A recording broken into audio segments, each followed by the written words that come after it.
Bonjour, je m'appelle Pierre-Xavier Témorin. Je viens vous parler de mon expérience en tant que tireur d'élite dans les Forces armées canadiennes, puis de tout plein d'autres expériences de vie au QG Podcast. Bonne écoute!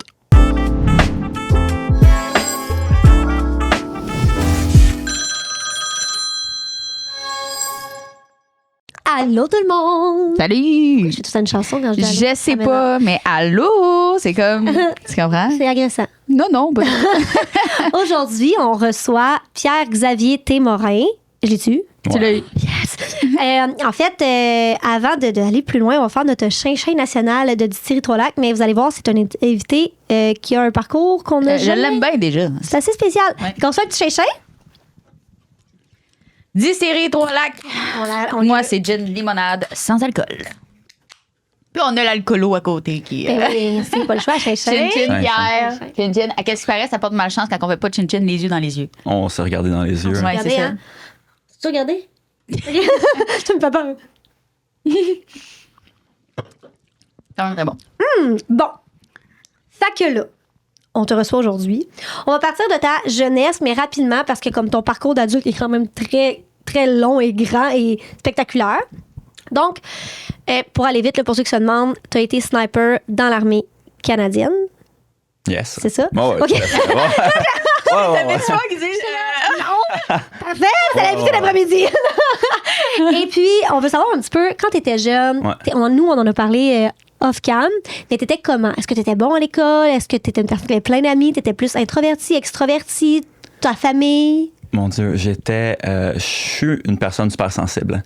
Puis j'aime répéter que j'étais l'enfant super sensible, le plus super sensible de tous les enfants super sensibles. Puis ça m'a amené à avoir une enfance. Je pense qu'aux yeux de tout le monde, j'étais un peu bizarre. Hein. J'étais différent. Puis je restais un peu En retrait. Ouais, en retrait. Je voulais pas trop. Je vous ai dit ça en arrivant. M'exprimer. Puis communiquer a longtemps été ma plus grande peur, jusqu'à quand même dernièrement, là, jusqu'à début trentaine. Puis je suis conscient que c'est justement mon enfance puis tout ce que j'ai vécu. À chaque fois qu'on me faisait réaliser à quel point j'étais bizarre, ça me rentrait dans la tête. Puis là, je me suis mis à penser que j'étais bizarre. Mais bizarre dans quel sens? Dans le sens que tu t'arrivais pas à te modeler dans le moule? Oui, exactement. J'étais souvent dans l'une. Je m'intéressais à des trucs que les autres enfants s'intéressent probablement pas. J'avais pas envie de jouer comme les autres enfants. J'étais lunatique, puis je me posais sûrement déjà des questions qui étaient beaucoup trop existentielles ou pas nécessaires pour un enfant, dans le fond. Là. Okay. Je me posais trop de questions sur c'est quoi tout ça, là, la vie puis tout. Hein. Puis, quand tu étais avec un groupe, mettons, de ton âge, est-ce que toi, dans ta tête, tu te disais, voyons, les autres, c'est donc bien cave, ce qu'ils jouent, c'est plate, ou c'était plus eux qui te faisaient sentir que toi, t'étais pas normal? Non, j'ai jamais eu l'impression... Enfant, j'ai jamais eu l'impression de juger qui que ce soit. C'est comme si je réalisais même pas tout ça. Je comprenais même pas l'intimidation que je vivais. C'est comme si mon cerveau comprenait pas pourquoi. Fait que c'était juste comme, non, c'est bizarre. J'ai longtemps pensé que je l'avais pas vécu, comme que je l'avais pas ressenti, que ça avait rien fait sur moi parce que justement, j'y accordais pas d'importance. Mais c'est en devenant adulte que je me suis rendu compte que la personne que j'étais avait été crissement influencée par ça. Puis c'est là que j'ai pu, comme en réalisant ça, j'ai pu comme travailler par-dessus ça. Puis c'est là tout a changé, puis je suis devenu ce que je suis aujourd'hui. Ton sentiment de justice, c'était comment quand il était jeune? Oh wow! Je suis Batman. Pour de vrai, là, je suis Batman. Puis ouais. Ma soeur se souvient d'une histoire. On sortait comme d'un aréna pour faire comme des tours de patinoire. Là, puis on a vu comme un bum de la ville, là, la petite ville de où on vient, Farnham, là, prendre un chat par la queue. Puis je devais avoir 5-6 ans. Là, j'étais vraiment un enfant. Puis comme le tirer tout partout. Puis tout. Puis cette nuit-là, je me suis réveillé dans la nuit en criant. J'ai oublié c'était quoi son nom, là, mais mettons qu'il s'appelait Max. Là, comme « Il est où Max? Il est où Max? » Ça a l'air débile parce que ça, c'est enfant, mais encore aujourd'hui, là, je suis le gars qui arrête. Mettons que je vois comme un cas de rage au volant qui est excessif, puis que je vois quelqu'un qui abuse de quelqu'un d'autre. Je suis le gars qui arrête, qui débarque, puis qui va régler ça dans l'amour. Puis je suis pas comme hey, mon tabarnak, puis tout. Généralement, avec ce qui s'est passé sur TikTok, là, puis le barbu, là, je me suis rendu compte que je suis quand même assez bon pour insulter les gens passivement, puis leur faire réaliser genre que Je pense même pas que c'est de l'insulte que tu veux faire, c'est faire comprendre ton point, de façon intelligemment. Je déteste les bullies, mais je me permets de bullier les bullies parce que c'est des bullies. Ça a-tu du sens? Ça a vraiment du sens dans ce que tu dis. Là. Puis comme tu l'expliques, c'est tu leur... T'es traites de cave poliment. T'es fait comprendre que c'est des caves. Ben ouais.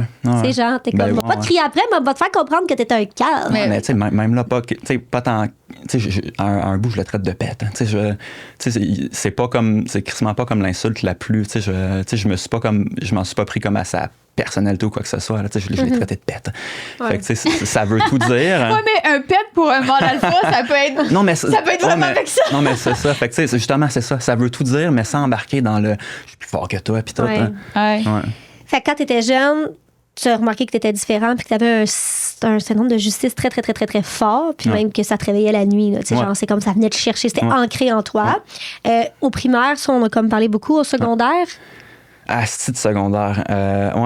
J'ai redoublé mon secondaire 1. Puis je me suis fait des nouveaux amis. Puis pendant une partie de mon secondaire, là, au début de mon secondaire, là, c'est comme une des parties que j'aime le moins de ma vie, mais ça fait partie de moi, puis ça a contribué à être la personne que je suis aujourd'hui. Puis au secondaire, je me suis permis de devenir l'épée de la place. Hein. J'ai fait vivre à des gens ce que moi j'avais vécu puis qui m'avait fait tant de mal. Puis je le faisais pas consciemment, je le faisais pas, mais je sais que je l'ai fait.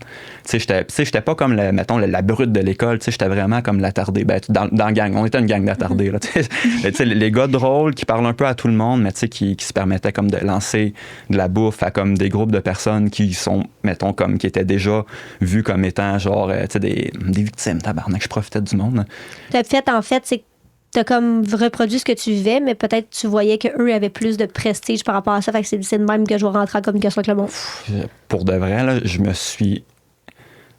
je me rends compte ici là, que je me suis pas assez. J'ai pas assez comme repensé à cette partie-là de ma vie.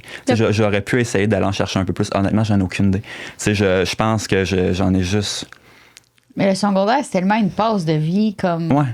C'est bizarre. Ah, c'est comme un microclimat. C'est genre la jungle. Tu t'en sors comme tu peux t'en sortir. Genre. Mais c'est vrai. C'est vraiment ça. Là. C'est comme t'as fait à ce moment-là ce qui, pour toi, jugeait être le meilleur pour toi. Ah, mais je pense que ça l'a été parce qu'il y a un truc que je répète à tout le monde, c'est que l'adolescence, c'est le moment de faire toutes les erreurs qu'il faut que tu fasses. T'es comme... T'es plus un enfant, fait que les erreurs que tu fais ont comme des conséquences, puis tu peux apprendre de ces erreurs-là, mais c'est le temps de les faire. Parce que, si, mettons, j'avais fait ça adulte, quand tu deviens adulte, c'est là que les conséquences de tes actes sont souvent plus importantes. Puis ça va, t'as moyen de réellement fucker la vie de quelqu'un. Puis, tu sais, fait que l'adolescence, c'est le moment rêvé pour l'échapper puis faire tes erreurs. Comme ça, après ça, tu peux devenir un adulte. 100%. Comme, tu sais, la perfection n'existe pas, mais tu peux devenir la meilleure version de toi adulte. Puis une fois que tes erreurs sont faites. Tu sais, je suis quelqu'un de vraiment, vraiment très observateur. Hein. Puis, tu sais, j'ai observé que beaucoup de patterns que j'avais dans ma vie, il y a beaucoup d'autres personnes qui l'ont vécu. Tu sais, puis encore là, on parlait de l'armée. Le monde qui rentre dans l'armée, on est une espèce de bassin de... Tu sais, je parle pour l'infanterie, là. J'appelle ça des bums de bonne famille. Tu sais, on est une gang de gars qui on a le petit truc qui nous donne envie comme de, comment dire... L'adrénaline? Ouais, de tout casser, je dirais. Mais on a été élevés comme dans l'amour puis dans ce genre de trucs-là. Fait qu'on a des bonnes valeurs. Fait qu'on est comme le parfait mix entre, mettons, les gars comme Tata puis les gars intelligents. Ouais. T'es comme là, je l'ai en moi, je suis un peu genre... problématique, mais ma famille m'a tellement bien inculpé des valeurs que comme je mets tous ces problèmes-là et cette énergie-là dans quelque chose qui va être positif pour la société. Ouais, exactement. C'est un peu ça, au lieu de vendre la drogue et te ramasser en détention. Ouais, je mets toute ma force dans essayer de rendre chaque personne que je croise, mettons, encore plus heureuse qu'elle l'était ou moins malheureuse que... Ouais. Fait que là, en fait, ton secondaire, t'as coulé ton secondaire 1. Ouais. Et puis, si tu veux, tu as une petite table à côté de toi. Ça peut peut-être t'aider plus facile. Et là, tu m'as dit tantôt, t'as aussi coulé... En fait, t'as arrêté l'école en secondaire 4. Ouais. Fait que si tu veux, on peut partir de là. Puis, comment t'as eu l'idée de rentrer dans l'armée? Comment t'es devenu sniper dans l'armée ici? OK. J'ai toujours voulu être un sniper. Depuis que, quand j'étais un enfant, là... Mais, quand j'étais un enfant, je voulais devenir soit un espion, un tireur d'élite dans l'armée, ou un voleur de haut vol. Un quoi? Un voleur de haut vol. Tu sais, pas, mettons, braquer des banques, mais plus Danny Ocean. Tu sais, mettons, rentrer, mettons, dans des musées pour piquer. Tu sais, c'était mes rêves, c'est tout. Fait que, C'est bon! J'aime le fait que t'aies pas choisi le dernier. ouais. En tout cas, on sait pas. Mais fait que, tu sais, j'étais fait pour un peu comme ce genre de vie-là, un peu moins conventionnel là, que le monde en général. Puis, j'ai une petite question, excuse-moi de te couper. Est-ce que c'était par rapport à ce que tu regardais à la télé? Est-ce que tes parents consommaient? C'était-tu genre des films ou c'était vraiment en toi puis tu l'as pas consommé, mettons? Mais tu sais, je suis presque convaincu que j'ai ça en dedans de moi. Là. Oui. Tu sais, je l'ai au fond de mon cœur. Mais il y a un truc que je sais, c'est que je suis en train de faire la même chose avec mon petit gars que mon père a fait avec moi. Puis tu sais, je pense que c'est correct parce qu'au bout de la ligne, je suis devenu qui je suis devenu, puis je changerais pas la personne que je suis avec n'importe qui d'autre. Fait que tu sais, au bout de la ligne, forcément que c'est correct. Mais oui, ça m'a compliqué la tâche quand j'étais jeune aussi. Puis là, je me rends compte, c'est drôle qu'on en parle parce que ça fait 3-4 jours que je le réalise. Ben, je l'ai tout le temps su, mais depuis 3-4 jours, c'est clair que mon petit gars, tu sais, je l'ai trop exposé à des films d'action puis ce genre de trucs-là. Puis tu sais, c'est correct parce que même si, tu sais, moi, ça m'a amené où j'en suis, j'ai espoir que ça va l'amener où il en est. Mais tu sais, oui, j'ai écouté trop de films d'action quand j'étais jeune, puis ça m'a forcément comme, tu sais, on en parlait tantôt, c'est l'influence externe, c'est tout ce qu'on vit, c'est tout ce qu'on voit qui crée qui on est. À la base, comme je disais, quand on est un bébé, tous les bébés sont pareils. On veut juste de l'amour, puis on veut juste qu'on s'occupe de nous, ce genre de trucs-là. Fait que oui, à 100%, j'ai écouté beaucoup trop de films d'action. Puis, tu sais, je l'ai tout le temps su, mais je me souviens, on est rentré, moi, puis toute ma petite gang d'amis un peu attardés que je parlais, on doit être genre 6-7 à être entrés dans les forces. Ah! Ouais. Toute votre gang? Ouais. Puis tu sais, on se prête. On est 3 à être entrés en même temps. Puis, tu sais, le processus d'enrôlement a fait qu'on est rentré à quelques mois d'intervalle. Puis après ça, il y en a plein d'autres qui sont rentrés, puis tout. Puis, fait qu'on est toute cette gang-là. Puis, je pense un soir, on a été avec 2 de mes amis. Ah, c'est cave à ce point-là. Avec 2 de mes amis, on a... Tu sais, j'habitais à peu près à 4 km du super club Vidéotron. Fait qu'on a décidé qu'on partait à... Tu sais, on parlait déjà de rentrer dans l'armée, mais on a décidé qu'on partait à la course pour aller louer The Marine, le fusilier marin avec John Cena, puis qu'on revenait à la course. On s'est tous rasé la tête. Tu sais, on avait 17, 18 ans. On s'est tous rasé la tête, puis on s'est dit, on rentre dans l'armée, on a commencé le processus, puis quelques mois plus tard... Tu sais, ça, c'était pendant mon secondaire 4. Hein. Puis, tu sais, au bout de la ligne, tu sais, l'école, là, ça allait pas bien. Comme on a dit plus tôt, là. Tu sais, l'école, ça allait pas bien. Il y avait beaucoup de désintérêt. Je me crissais vraiment de l'école. Je savais que j'allais être un soldat ou que quelque chose allait s'arranger pour moi. Puis, fin secondaire 4, je savais, j'étais dans le processus de rentrer dans les forces, fait que je m'en suis crissé plus que jamais. Là, je pouvais passer, mettons, les 1h15 de cours couché sur mon bureau. Je pensais même plus. J'aurais pu avoir un secondaire 4 terminé si j'allais faire 1 ou 2 cours, mettons, compensateurs ou quoi du genre l'été, un truc du genre. Puis j'ai fait fuck it, j'ai pas besoin de l'armée, j'ai pas besoin de l'école, je rentre dans l'armée, je m'en calisse. Hein. Puis tu sais, finalement, en sortant de l'armée, j'ai été à l'université. Ouais, c'est ça. Puis tu sais, je suis rentré comme adulte. Tu sais, j'ai été chercher en 1 an et demi, là, 21 ou 24 crédits en admin. Puis, tu sais, j'ai des cours communication orale en public. Je pense que je suis sorti avec 90, mais aussi dissertation historique. Ça, c'est un cours pour te préparer un peu à comme écrire parce que, tu sais, puis ça, je pense que j'ai eu 98 tu sais, j'ai rien. Le cours, la note la plus basse que j'ai eue, c'était initiation à la comptabilité. J'ai terminé avec 75 puis c'est de loin. Tu sais, j'ai tout le temps eu dans le top des 80. Puis toutes les personnes que j'ai rencontrées dans le cours, soit c'était leur 2e cours parce qu'ils avaient échoué le premier, ou soit ils ont abandonné pendant le cours parce que c'était vraiment de la merde comme cours. Puis tu sais, c'est la preuve que... Ouais, à 100%. Toi, c'était « je m'en vais à l'armée, me calisse du reste ». Ouais. C'est fourette. Ouais. Puis... Le cerveau est bien fait, je pense. Ouais. Tes parents, eux, ils l'ont pris comment quand t'as dit « moi, je m'en vais à l'armée » ? Ah, mais mon père est mort quand j'avais 14 ans. Oh. Mais tu sais, pour vrai, il m'a donné une tape dans le dos pareil, là. Je sais pas. Ouais, c'est sûr et certain. Tu sais qu'il aurait été fier. Ouais. Moi, je le répète constamment. Puis, tu sais, il savait là, que j'en avais déjà parlé quand j'étais enfant. Puis ma mère était super fière. Là. Ma mère, quand elle était rendue à cette époque-là, elle avait été... l'armée engageait des commissionnaires pour faire des jeux de rôle sa base à Farnham pour les recrues. Puis ma mère, c'est ça qu'elle faisait. Ça fait que ma mère faisait, mettons, elle se déguisait en taliban, là, puis elle tirait sur des recrues. Puis ce genre d'affaires. Ma mère était super fière. Surtout que ma mère, finalement, face à l'adolescence un peu trash que j'ai eue, finalement, j'entreprenais quelque chose puis je me lançais dans quelque chose avec, mettons, beaucoup de détermination. Fait que c'est forcément ma mère. Puis de passion, probablement. Là. Ouais, il n'y a ouais. rien qu'une mère aime le plus que juste regarder son enfant, aimer ce qu'il fait. Mm-hmm. C'est vrai, tu sais, quand tu vois qu'un enfant est en légère des difficultés, là, n'importe quoi qu'il fait, là, que ça soit qu'il ait été coiffeur, mais qu'il serait donné comme à 95 98 là-dedans. Genre, je tripe, là. Tu sais, c'est magnifique. ça. Mais là, on a effleuré le décès à ton père. Ouais. Mais est-ce que ça serait une des parties pourquoi, justement, tu t'es un peu perdu à l'adolescence? OK. Ma sœur a littéralement écrit des livres sur notre enfance. Tu sais, principalement, mettons, son enfance, mais tu sais, j'ai fait partie de tout ça de la même façon, là. Quand je suis né, mon père avait 50 ans. Mon père m'a eu à 50 ans, ma mère avait 30 ans. Puis quand je suis né, il a appris qu'il y avait un cancer incurable. Puis la médecine étant la médecine de mettons, 1990, ils ont dit, man, il te reste 2 ans à vivre. Okay? Mais mon père, finalement, a vécu pendant 14 ans en attendant le jour de sa mort, puis en étant convaincu. Puis, il était vraiment comme... il est excessif, là, c'est clairement mon père, là, dans ses façons comme d'agir face à ça. Dans sa tête, c'est comme s'il pouvait mourir.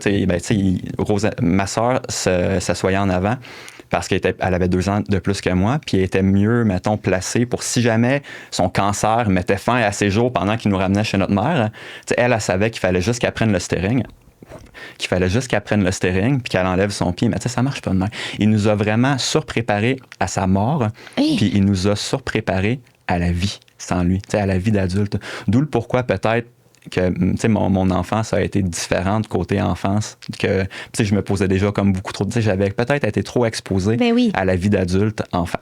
T'sais, comme tu disais, là, toi, tu passé à faire une question existentielle. C'est quand même normal quand ton père te prépare à sa mort. Puis tu le sais que ça s'en vient. Là. 14 ans. Enfant c'est terminal. parce que depuis sa naissance. C'est fou. C'est fou. Tes parents, ce que j'ai compris, se sont séparés à un moment parce que là, tu as dit qu'il fallait qu'il y ait ton père t'en venait de porter chez ta mère, fait qu'on a comme compris. Mais OK, fait que ça doit peut-être expliquer effectivement quelques trucs. On en a parlé tantôt, toute notre enfance explique beaucoup de nos agissements, même en tant qu'adulte. Là. Ton père, il t'a eu vraiment à un certain âge qui est peu normal, là, on s'entend, là, 50 ans. Ça, tu l'as-tu... Il avait 64 ans quand il est décédé. Toi, t'en avais 14.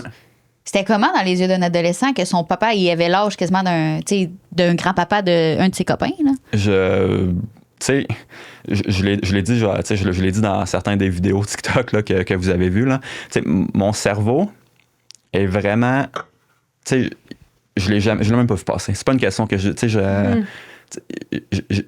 tu l'as vu comme... C'est comme ça, c'est comme ça. C'était normal. Je me suis jamais posé... Pour vrai, je trouve ça malade que mon père, à 50 ans, et encore parce qu'il venait d'avoir ma soeur là, 1 an et demi. J'étais pas, à ce que je sache, j'étais pas un accident. Là, OK. Fait que, c'est ce qu'il voulait. En plus, là, c'était pas genre... Non, fait que, longue vie à mon père. Longue vie à mon père, puis à mes parents. Puis, Qu'à 50 ans, il a encore voulu des enfants. Il est comme moi, je suis capable. Cool. Mais oui, certain.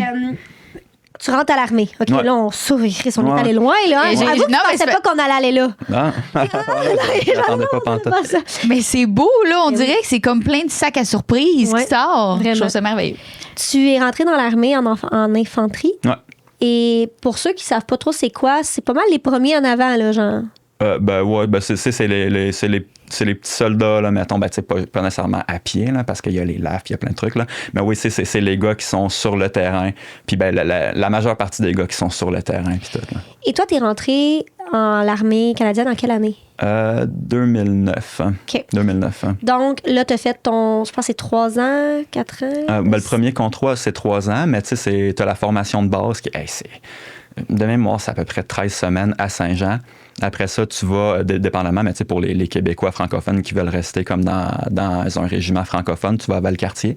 Puis là, il y a 3 bataillons d'infanterie. Mais avant ça, tu fais ton cours de métier. Fait que ton cours de fantassin, c'est là que tu touches à tous les armes. Il y a du combat sans armes, il y a les tactiques de guerre, ce genre de trucs-là. Puis j'ai fait ça. Tout ça, c'est fait en moins d'1 an. Puis après ça, j'ai été envoyé au 2e bataillon du Royal 22. Puis c'est là que j'ai passé 8 ans à comme me perfectionner puis à me spécialiser dans d'autres... Et ta spécialité a été? Oui, tireur d'élite, mais avant ça, la première étape, c'est de devenir patrouilleur de reconnaissance. Puis tu sais, ça, ben, tu sais, il faut comme... Tu peux être dans l'armée, tu peux être dans l'infanterie, puis être quelqu'un de vraiment mollo dans la vie, puis être limite, tu sais, t'as pas besoin d'être... Il y a bien du monde dans les bataillons d'infanterie qui sont pas des... Tu sais, on s'imagine des soldats, des astis de machine, là. Il y a bien du monde qui sont dans l'armée, qui perdent la flamme, puis qui sont vraiment juste là en mode survie. OK? Mais, pardonnez-moi. J'ai hâte de savoir qu'est-ce que tu veux dire en mode survie. En mode survie, c'est un travail pour... c'est parce qu'il y a un terme qui existe pour ça, là, mais tu sais, c'est pas le genre de truc qui se dit dans un podcast. Là. Okay. Mais tu sais, il y a du monde qui... Tu sais, il y a du monde qui... Tu sais, l'armée, ça peut être une belle job pour le monde qui veulent un bon salaire, puis qui veulent littéralement, genre, profiter, genre, du gouvernement canadien. Ça existe, mais tu sais, c'est une minorité. Il y a aussi les personnes les plus impressionnantes que j'ai connues dans ma vie, OK? Puis tu sais, ça sonne tellement genre, c'est que je suis hot, hein? Mais tu sais, je fais comme partie de cette gang-là. Il y a des gens qui, tu carburais à ça, là. Toi, c'était ta vie, t'en mangeais, t'adorais ce que tu faisais. Là. Le premier truc, tu sais, maintenant, je pense que ça a commencé, là, mais tu sais, je pense que c'était assez à la mode de prendre des jeunes soldats puis de les rentrer au peloton de requis. Mais avant ça, OK, c'était... Il y avait des histoires que c'était une histoire de clic. Là. Si tu n'étais pas dans l'équipe de hockey du bataillon, tu ne serais jamais au requis, ce genre d'affaires-là. Puis moi, vraiment, vraiment jeune soldat, on s'est fait offrir, tu sais, j'étais dans une compagnie régulière, j'étais à la compagnie A, puis là, ils voulaient des volontaires pour aller faire le cours de ranger américain. Tu sais, les rangers, oui. Ranger Lead the Way. Puis, les rangers, c'est tout ce que tu as regardé dans tes films quand tu étais jeune. C'est des forces spéciales. Puis, tu sais... Allô tout le monde, c'est l'heure de notre commanditaire. Oui, parce que Mélanie Carrier, la fondatrice de Dermonaissance, est sur place pour nous parler du Opus Plasma. Exactement, tu l'as eu, ma chum. Merci. On passe la parole. On donne le micro à Mélanie. Donc, salut tout le monde. Aujourd'hui, je voulais parler du Opus Plasma. C'est un traitement révolutionnaire parce qu'il travaille avec l'énergie du plasma. Puis, ce qu'il va venir faire, c'est travailler au niveau du relâchement. Donc, le relâchement, on en a partout. Les mamans, entre autres, après une grossesse, souvent les seins ou le ventre va avoir subi un étirement. Donc, après ça, quand ça se replace, mais on voit là, qu'il y a un effet de relâchement. Donc, c'est des ondes très, très satisfaisantes à travailler avec le Opus Plasma. Là, on a fait une poitrine là, je l'ai vu, moi, sur quelques clientes. Ça, c'est impressionnant. Là. C'est vraiment comme un redrapage sans chirurgie. Donc, l'avantage, c'est qu'il n'y a pas de cicatrice. On passe pas à travers une opération. Puis, vraiment, là, on a un bel effet raffermissant. Puis, est-ce que tu peux m'expliquer un peu comment ça fonctionne? Je pense que c'est des micro-aiguilles. Non, c'est pas des aiguilles. C'est vrai? C'est un rouleau, hein? Oui, c'est ça, on a l'impression, mais en fait, c'est que l'énergie est conduite à travers les petites aiguilles que vous voyez, mais les aiguilles ne rentrent pas dans la peau. Ah, wow. C'est important que tu le mentionnes parce que c'est vrai, ça peut porter à confusion. Bien, tu vois, moi, je vais à la clinique une fois par semaine quasiment, puis je pensais que c'était ça, fait que j'aime bien le fait que tu me dis, peut-être y aller finalement. Non, c'est le plasma qui est déchargé à travers l'aiguille, puis qui va rentrer dans la peau à différentes profondeurs, selon ce qu'on veut travailler, comme des cicatrices plus superficielles ou des vergetures plus profondes. Donc, on peut travailler à différents paramètres.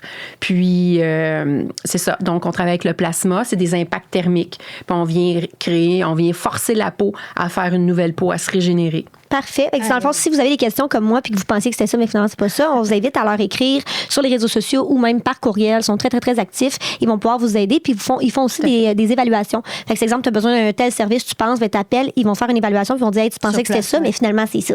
Moi, c'est ça que ça a fait. Ouais. Fait que merci, Mélanie, d'être venue nous parler. Puis je vous souhaite une bonne fin d'écoute pour notre podcast. Pour ça, il fallait au moins que tu sois caporal-chef. Fait qu'il te fallait un cours de leadership. Tu sais, minimum, je sais pas, peut-être même genre 3 ans dans l'armée si tout va bien. OK, 3-4 ans. C'était ça fast-track. Hein. Mais j'avais pas ça. Fait que, tu sais, au bout de la ligne, j'aurais pas pu y aller. OK? Mon anglais était crissement pas ce qu'il est aujourd'hui. OK? Puis, malgré tout, tu sais, j'étais volontaire pour faire toute la sélection. OK? C'était un 2 semaines d'ultime paiement par du monde qui avait déjà fait ce cours-là. Un genre d'échange étudiant, mettons, mais entre armées. Là. Puis, il y a moi puis 2 de mes amis, on était les seuls volontaires dans genre, je sais pas, 500-600 gars du 2e. Hein. Puis vu qu'il y avait juste nous, ben tu sais, ils ont comme forcé, tu sais, personne ne se fait forcer à rien dans l'armée, mais tu sais, ils ont comme dit à un lieutenant, toi, man, tu fais une belle carrière, tu vas aller faire ce cours-là. Puis on donne ces 3 petits gars-là pour faire la sélection avec toi. Fait que j'ai fait ça juste pour le fun de le faire, mais tu sais, je venais juste de rentrer dans l'armée, là, puis tu sais, c'était 2 volées par jour hein, pendant 2 semaines avec, mettons, des 24 km de marche avec genre des poids. Tu sais, l'armée, c'est assez... de mémoire, là, en 2009, le standard, c'était 13 km de marche avec genre 35 livres dans ton sac. Puis c'est vraiment vite, j'ai été exposé aux plus grosses distances, genre le double et plus, avec du 70 livres dans mon sac.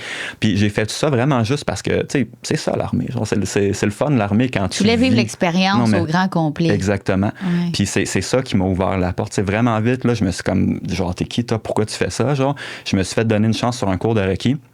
Ça a bien été. Je suis rentré au peloton de Reiki. J'ai passé 1 an et demi au peloton de Reiki. Puis après ça, quick maths. Non, j'ai passé 3 ans au peloton de Reiki. Puis après ça, j'ai pu faire mon cours de sniper. Puis vraiment rapidement, tu sais, même à faire le cours de sniper, hey, je parlais comme il y a du monde que ça leur tente plus, là. Mm-hmm.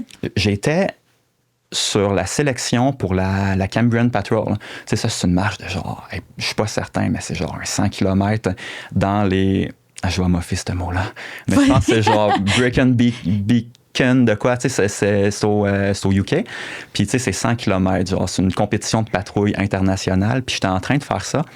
Puis là, il y a eu, mettons, je me suis fait dire, hey, tu veux-tu venir faire le cours? Tu sais, il nous manque du monde, t'as de la place. Puis, tu sais, à cette époque-là, ça me tentait presque plus, genre, de me forcer, genre, de faire un autre cours. Tu sais, ça a l'air calme, mais tu sais, ce que je voulais à ce moment-là, tu sais, je levais pas mal de poids, là. Tu sais, je devais peser, genre, 30-40 livres de plus que je pèse là. Ouais. Tu sais, je voulais pas me rembarquer dans un truc. Puis là, je me suis dit, fuck off, je vais y aller.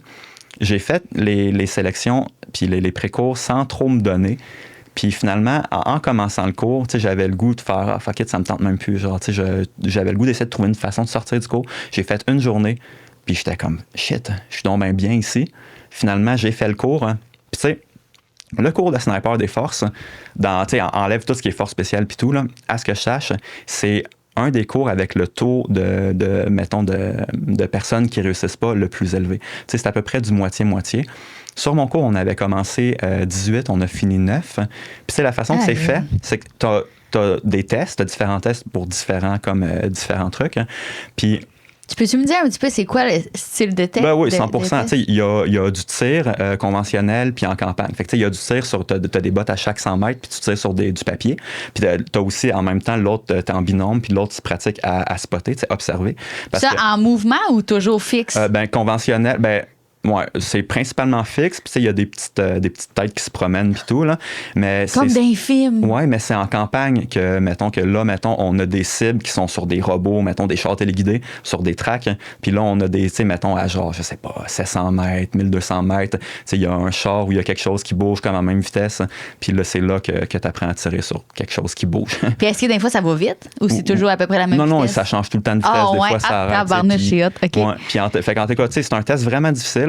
Puis chaque test, que ce soit le tir, l'observation, que ce soit le jugement de distance, l'observation, les stalking. Hey, les stalking, là, ça, c'est...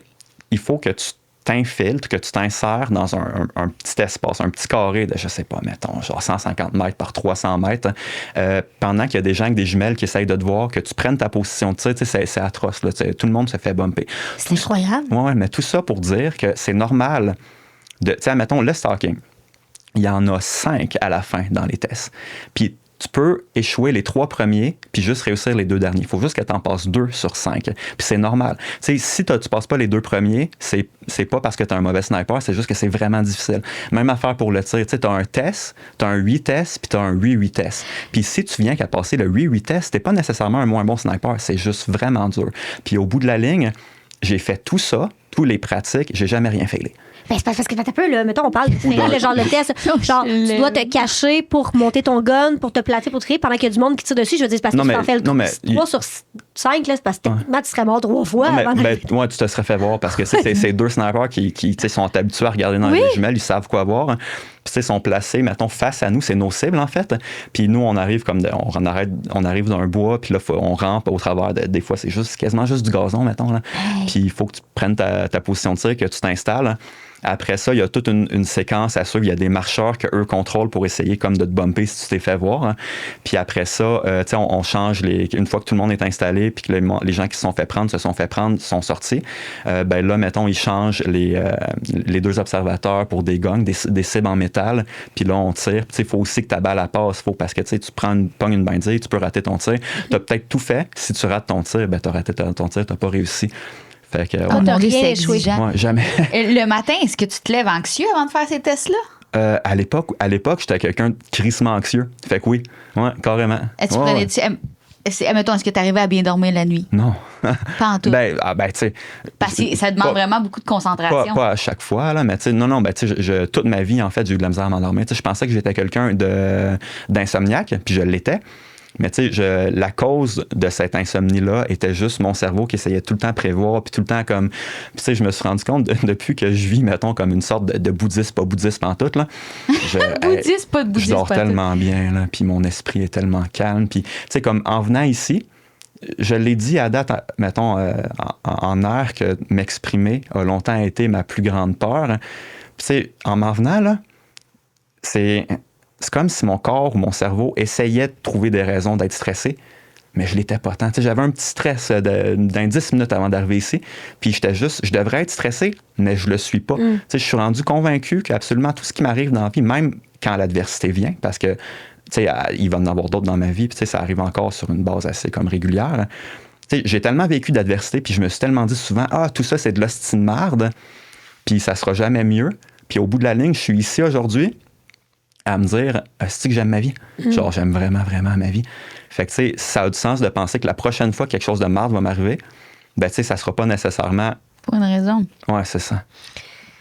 J'adore. On va revenir à justement, ta bouddhiste, pas bouddhiste, comme tu l'as mentionné. Là, ça, on va vraiment parler. Moi, ma question, c'est, tu sais, là, quand tu faisais tous ces tests-là, puis là, tu te mettais à 4 pattes, ton petit enfant en toi qui regardait les films d'action, étais-tu comblé, maintenant? Ben oui. Hey, tu le ressentais-tu? Tu te dis, yes, cette semaine, finalement, c'est exactement ça que je voulais. Ouais. Ben, ouais. Tu sais, est-ce que tu me parlais de ça avec une passion dans les yeux? Tu sais, t'en parles, puis tu le vois là, que comme tu l'as aimé, cet entraînement-là. Ouais. Tu sais, en fait, c'est un gros défi personnel. C'est toi contre toi. Ouais. Ta technique et tout.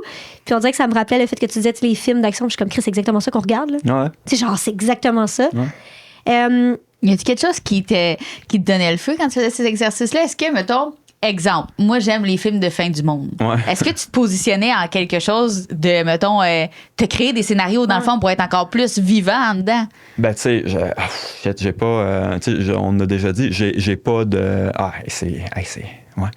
Dure question, hein? Ben, c'est pas une dure question. T'sais, la réponse est super claire, mais c'est fuck it. La fuck it, on se lance. Hein? Tu sais, je vous l'ai dit, j'ai pas de mission. T'sais, j'ai jamais tiré sur personne. Puis maintenant que j'en suis là, comme asti que je suis content. T'sais, j'ai des enfants, puis ma vie a changé dès que j'ai eu des enfants. Mais tu sais, à l'époque, à chaque fois que je faisais ce que je faisais, je gardais en tête que c'était pour me préparer au moment où ça allait venir. Puis que, fait que, je savais très bien ce que j'étais en train de faire. Puis j'étais en train de m'entraîner à me battre contre quelqu'un qui était lui aussi en train de s'entraîner à se battre pour qu'un jour, on ait peut-être à se rencontrer, puis qu'on voit, mettons, c'était qui le meilleur. Fait que c'est... Ouais. C'est fou quand tu y penses comme ça. C'est fou en crise. Tu sais, c'est genre, je vais te tuer avant que tu me tues. Là. Ouais. Je m'entraîne à tuer des gens. C'est littéralement ça. Surtout sniper, on va se dire. C'est ça, un sniper. Là. C'est genre, tu t'installes, t'attends, tu vois, tu tires, tu tues. C'est beaucoup d'observation. Tu sais, mais l'espèce de côté Hollywood, là, de je tire sur tout le monde, puis tout, là, c'est beaucoup d'observation. C'est beaucoup, beaucoup, beaucoup plus d'observation que de tir. Hein. Puis... tu sais, c'est drôle, hein? Parce que j'ai plein d'amis qui m'ont parlé comme de leur truc, là, des fois, mettons, qu'ils l'ont vécu pour de vrai. Tu sais, il y en a plein d'autres qui en ont jamais parlé, puis que j'ai vraiment pas l'impression, tu sais, je suis convaincu qu'il y a plein de... Surtout moi, il y en a tout plein, là. Tu sais, il y a plein de snipers canadiens qui ont des tours, qui ont peut-être même jamais pris de shot, hein, mettons. Qu'est-ce que ça veut dire, ça? Ben, qui ont jamais eu à tirer sur quelqu'un pour de vrai. Okay. Tu sais, c'est pas à ce que je sache, là, c'est pas comme dans les films. C'est pas commun, là, c'est ça. Fait que toi, t'as jamais été sur une mission? Non. T'es sorti de là avant? Ben, même pas. Hey, je suis arrivé, mettons, au deuxième, comme le deuxième arrivait de son dernier tour. Après ça, c'est d'autres bataillons qui ont eu, mettons, les derniers tours qu'il y avait. Si on parle de l'Afghanistan et tout, là.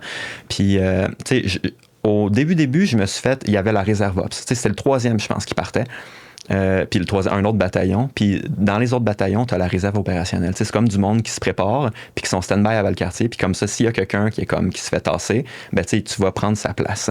Puis comme tous les autres petits nouveaux, j'étais comme, hey, je vais être là-dessus. Puis c'est là que, mettons, une des personnes qui était, mettons, c'était le sergent de mon peloton, il m'a dit, écoute, man, si tu veux aller sur la réserve Ops, tu peux y aller. Genre, il n'y a pas de stress. Hein. Mais les chances, il y a bien des chances que tu sois là puis que tu fasses juste attendre pendant, mettons, 6 mois.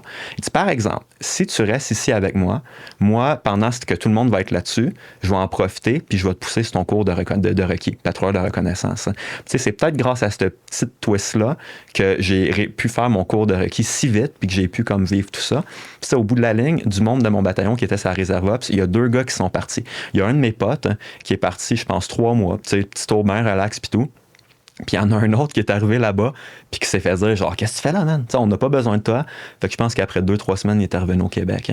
Fait que au bout de la ligne, c'est une bonne affaire. T'sais, après ça, je vais sauter genre juste rapido pour parler de la manifestation. Là, OK?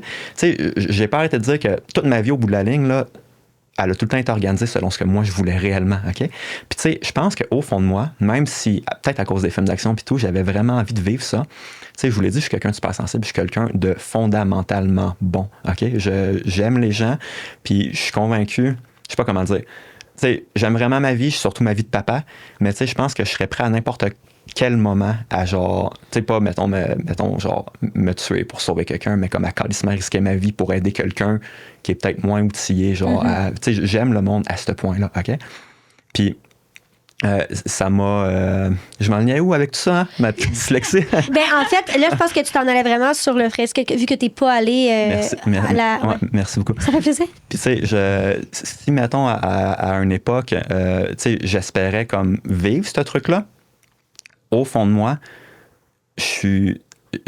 j'aime ma petite vie paisible chez moi, puis l'idée de partir longtemps, c'était pas l'idée, mettons, c'était l'idée de partir longtemps de chez nous, ça me faisait chier. Il y a du monde de même dans l'armée.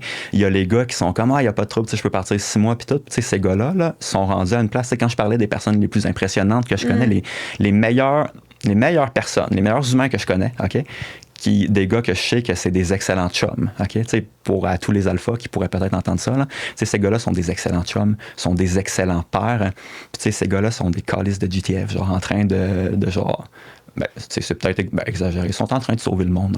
Une mission à la fois. Genre, fait que, ça, c'est du bon monde. Puis au fond de moi, je le sais, j'avais pas ce truc-là. Toute ma vie d'armée, j'étais là, je vais aller au DTF. Mais au fond de moi, je le savais que j'avais pas envie d'être parti, mettons, 10, 11 mois par année.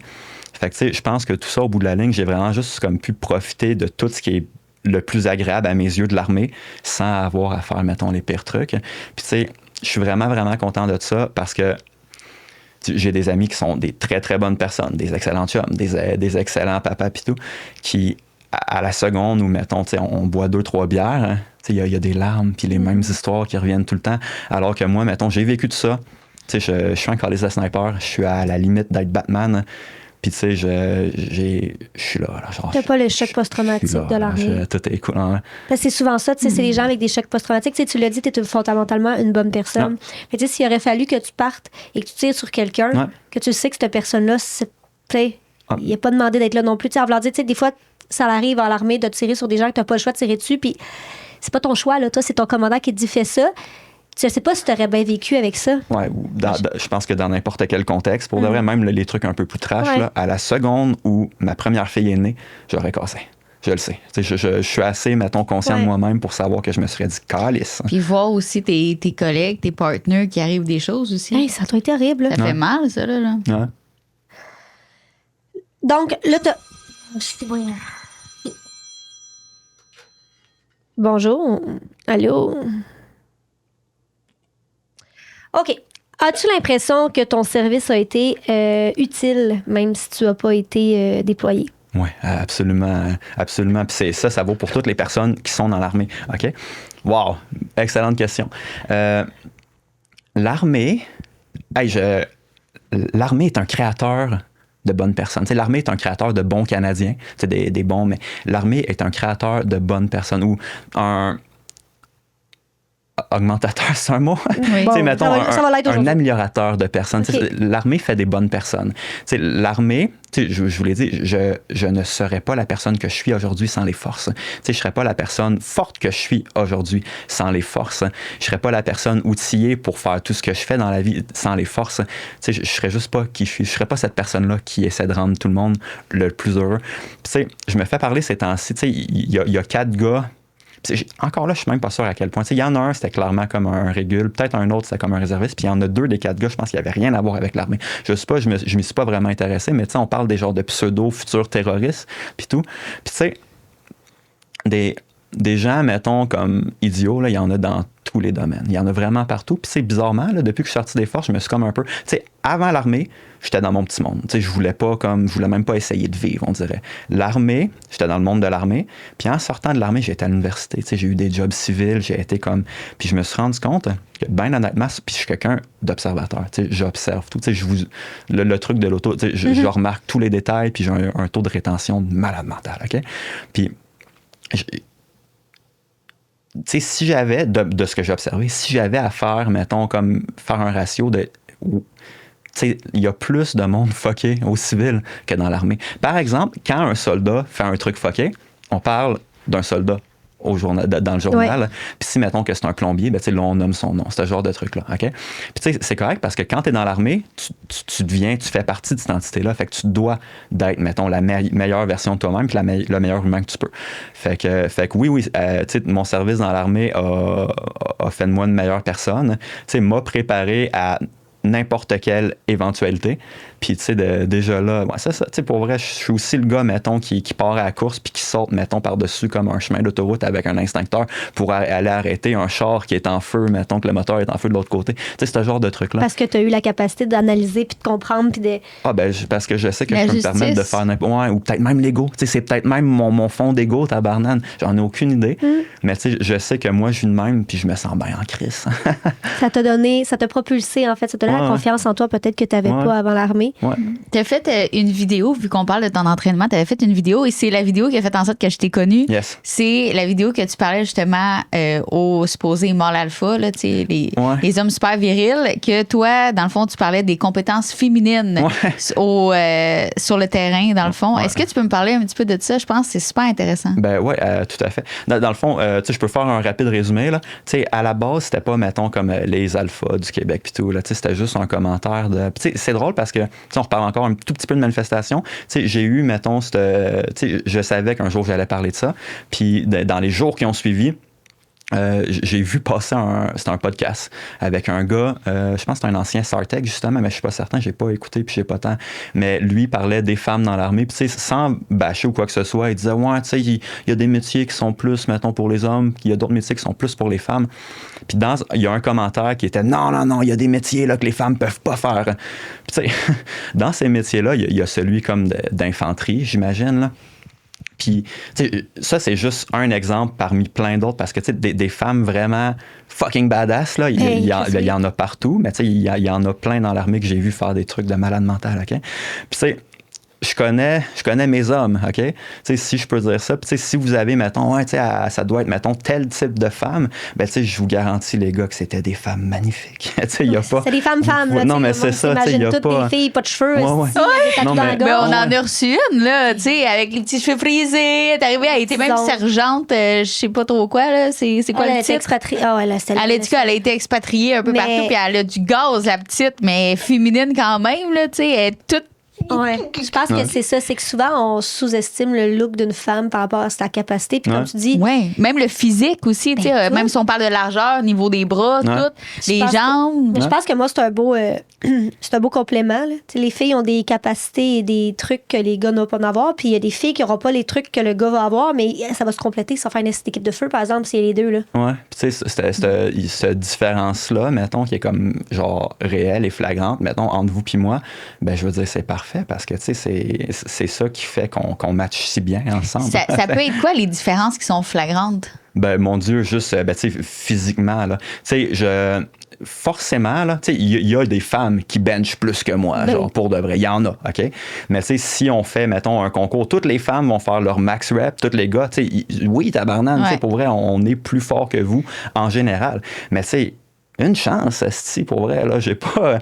je veux dire, c'est parfait comme ça, là, je veux dire, il y a pas... je comprends pas pourquoi, mettons, le monde a besoin de débattre là-dessus, puis de faire, genre, de mettre en lumière, mettons, c'est juste cave, esti, pour vrai, là.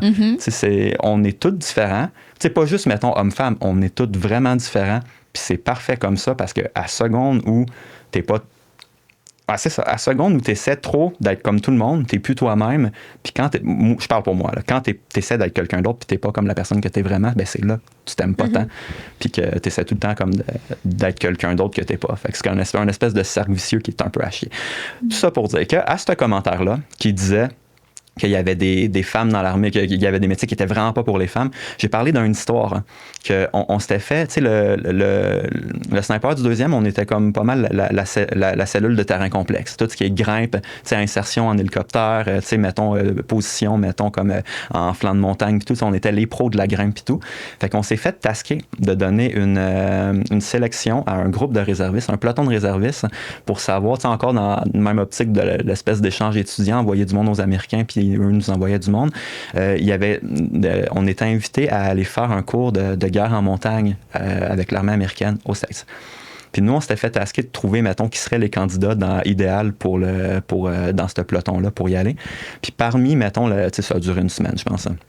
Puis parmi les trucs qu'on leur a fait faire, on leur a donné une expérience sniper. Là, ils n'avaient sûrement jamais eu autant de poids dans leur sac, mais on leur a fait faire une marche de 11 km avec 70 livres dans leur sac. Okay? Puis quand on est sorti du bataillon, avant de sortir comme du parking de notre bataillon, là, en dedans de 300-400 mètres, on avait déjà perdu des gars. Mais tout au long de la run, il y avait 2 femmes dans tout ce groupe-là, OK? Puis tout au long de la run, là, quand il y a juste les 2 femmes puis le lieutenant, puis le gars, c'était genre un comptable, là, son travail, là, puis les 2 femmes qui nous ont suivis, puis tu sais, ils nous ont pas suivis parce qu'ils ont tout donné. T'sais, ils marchaient comme nous autres. T'sais, ils faisaient leur truc là, comme c'est la vie de tous les jours, puis il n'y a pas de stress. Pendant qu'il y avait des gars qui étaient juste. Qui s'effondraient. Ouais, littéralement, là. Comme qui étaient juste, je suis plus capable, puis tout. Hein. Les 2 filles, les autres suivaient. Ouais, carrément. Un petit sac à dos. Carrément. Est-ce que tu penses que des fois, les femmes suivent parce qu'ils veulent prouver que. Parce qu'on est comme, ça se peut-tu qu'on soit un petit peu tanné? C'est une bonne force. OK, ben c'est ça qu'on est genre, on est tellement tanné qu'on veut prouver. En tout cas, moi, je pose la question parce que je suis de ce type de personne-là, mettons. Je veux toujours prouver, surtout aux hommes, que je suis capable de plus qu'eux autres. C'est quasiment rendu un petit peu stupide d'un fois par bout. Mais on dirait que c'est comme, j'ai besoin de ça. On dirait je veux prendre ma place. Je trouve ça brillant, ça se peut. Je suis pas une femme, je sais pas. Mais je sais que j'avais pas parlé à Caro, mettons, elle qui est devenue mon amie, puis tout, que je le dis, là.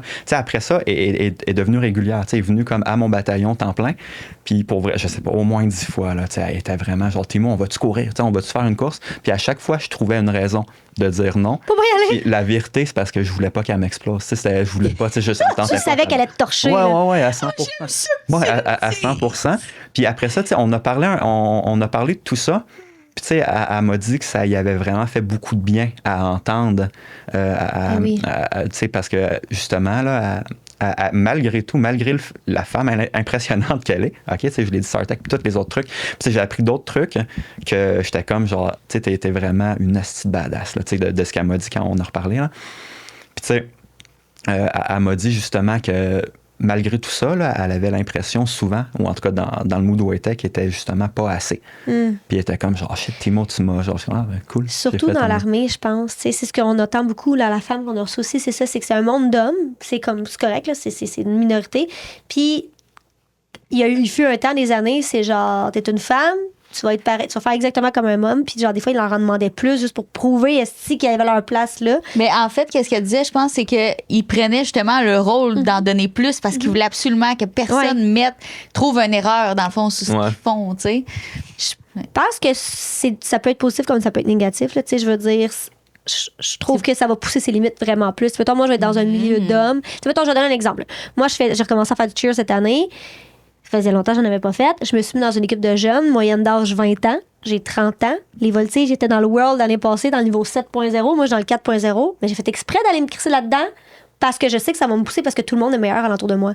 Fait que c'est peut-être un peu ça le feeling que la fille ressent dans l'armée, de faire comme je vais tout donner puis je vais leur prouver, tabarnak. Mais ça, c'est une force intérieure là, parce qu'il y en a qui sont comme et je vais-tu vraiment mettre les pieds dans quelque chose que je. Ouais, oui. Tu sais, arrête de faire. Le gars, il a lâché dans le parking. Ouais. Moi, ben lâché dans le prochain parking. Moi, j'abandonne. Tu sais, c'est une grosse force quand même. Ouais. Puis je pense qu'on a les femmes et les hommes. Moi, ce que je trouve, c'est que c'est une belle équipe, comme tu l'as dit tantôt. Ouais. Autant dans l'armée que dans n'importe quel travail. Les femmes ont des capacités que les hommes n'ont pas nécessairement. Puis il y a des hommes qui ont des capacités que les femmes n'ont pas nécessairement. Puis les deux ensemble, ça fait qu'on a le 100%. Ouais. C'est comme des parents, dans le fond. Est-ce que tu as déjà eu des histoires de soit d'agression envers les femmes ou de viol dans ton club ou pas du tout? Pour de vrai. Puis encore là, je veux pas... Tu sais, je suis l'homme qui parle de ça. Fait que tu sais, je veux pas comme... Mais moi, de ce que j'ai observé, puis tu sais, j'ai connu... j'ai eu une blonde dans l'armée. J'ai fréquenté une fille dans l'armée. Tu sais, j'ai connu... j'ai eu plein d'amis dans l'armée. Puis tu sais, j'ai zéro pantoute, OK? Mais je ne suis pas une femme dans l'armée. Moi, ce que j'observe dans les forces, de ce que j'ai observé dans les forces, c'est beaucoup, beaucoup de respect. Tu sais, je sais pas comment dire. C'est genre la clique. Je vais le répéter. L'armée est un créateur de bonnes personnes. Tu sais, j'ai pas pantoute pour vrai. Ça fait du monde. Tu sais, demandez aux filles de Québec, tabarnane. Tu sais, pour vrai, là, les soldats font c'est clairement les chums les plus drôles, les plus smooth, les plus genre. Tu sais, l'armée fait du bon monde. Tu sais, il y a forcément des histoires vraiment, vraiment à chier. Comme n'importe quel. Mais des histoires à chier, il y en a partout. Ouais. Fait que, puis tu sais, encore là, tu sais, oui, mettons, il y a vraiment plus d'hommes que de femmes dans l'armée. Fait que, tu sais, je pense qu'en termes de probabilité, tu sais, que tu tombes sur un épais ou genre une pure marde qui fait de quoi, mettons, vraiment merdique, ben, tu sais, et c'est aussi, mais tu sais, moi, j'ai vraiment, tu sais, il y a un truc que je sais, OK?